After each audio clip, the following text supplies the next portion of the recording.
కొండపైకి వెళ్ళామండి. కొండపై నుంచి మళ్ళీ వచ్చిన రూట్లో కిందకి దిగలేదు. అది అక్కడ జీడిమామిడి తోట వైపు దిగినట్టు అనిపిస్తుంది మాకు. దాని గురించి మేము ఇంకా ఫర్దర్గా చూడటం కోసమని అదర్ సైడ్కి వెళ్తున్నాం అనమాట.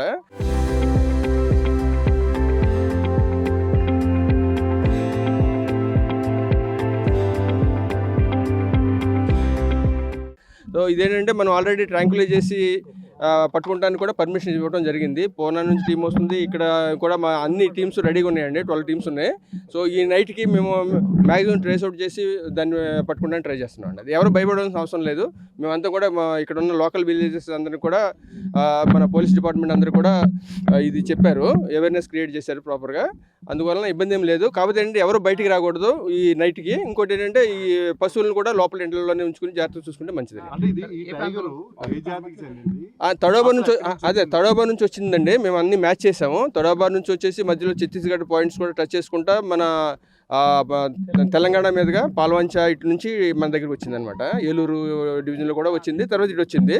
రోజుకు 15-20 కిలోమీటర్లు ప్రయాణిస్తుంది అనమాట. అది 3.5 సంవత్సరాలండి. Male tiger. సో అందుకని అన్ని రకాల అది అంతా గుర్తించడం జరిగింది.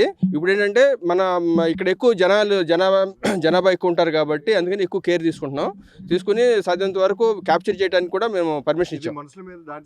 అవకాశం జనరల్గా ఏంటంటే పశువులు తప్పితే మనుషుల్ని ఇప్పటివరకు ఏం పట్టుకోలేదు, చూడటానికి కూడా ట్రై చేయలేదండి. అది వెళ్ళిపోతుంది. మనుషులను చూసి బెదరటం కూడా లేదు. ఆ తడోబాలో ఏంటంటే జనరల్గా అవి క్యాటిల్కి మీద అంటే పశువుల మీద దాడి చేస్తూ ఉంటాయి అనమాట. సో అదే నేచర్తో ఇక్కడ కూడా పశువుల మీద దాడి చేస్తున్నట్టు అనిపిస్తుంది. అందుకని మేము జాగ్రత్తగా చూస్తున్నామండి ఇది ట్రాక్ చేసి. అందుకని పర్మిషన్ కూడా ఇచ్చామండి, క్యాప్చర్ చేయడానికి ఇచ్చాము.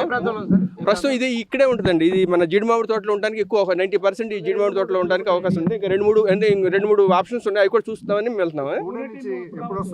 అంటే అక్కడ బయలుదేరిన టీము ఈ రోజు ఈవినింగ్ వచ్చేస్తారు. అవును, థర్మల్ కెమెరాస్ కూడా వాడతారండి. థర్మల్ కెమెరాస్ అంటే బాడీ హీట్ని బట్టి మనకి అది మూవ్మెంట్ తెలుస్తుంది. నైట్ పూట ఎక్కువ అది మూవ్మెంట్ అంతా నైటే ఉంటుంది. సో థర్మల్ కెమెరాస్ వల్ల ఏంటంటే దాని మూవ్మెంట్ మనకి క్లియర్గా తెలుస్తుంది అని. సో దాని జనరల్గా ఏంటంటే థర్మల్ కెమెరాస్ 10-30 అలా కొంచెం బాగా చీకటపడిన తర్వాత బాగా పనిచేస్తాయి. సో ఇవి కూడా ఎలిఫెంట్స్ టైగర్ కూడా మనకి ఏంటంటే ఎక్కువ నైటే మనకి వేటకి వెళ్తుంది అనమాట. పగలు కూడా పడుకుని ఉంటాయి. చూస్తామండి. అదే పరిస్థితులను బట్టి జనరల్గా మనకి ప్రోటోకాల్ కూడా ఉంటుంది. దాన్ని ఫాలో అవుతా అది ఎలా చేయాలో చూస్తాను. నేను ఇచ్చానండి. నేను అనుమతులు ఇచ్చే వచ్చాను. అందుకని చూద్దామని వచ్చాను అనమాట. అనుమతులు ఇచ్చేసాను. చరిత్ర సృష్టించినోడు ఇప్పుడు ఆ చరిత్రని తిరగరాయబోతున్నాడు. అబద్ధాల గోడల్ని బద్దలు కొట్టి నిజాలను రాగా మీ ముందుంచబోతున్నాడు. నిజమైన వార్తల కోసం వెంటనే డౌన్లోడ్ చేసుకోండి రా యాప్ని.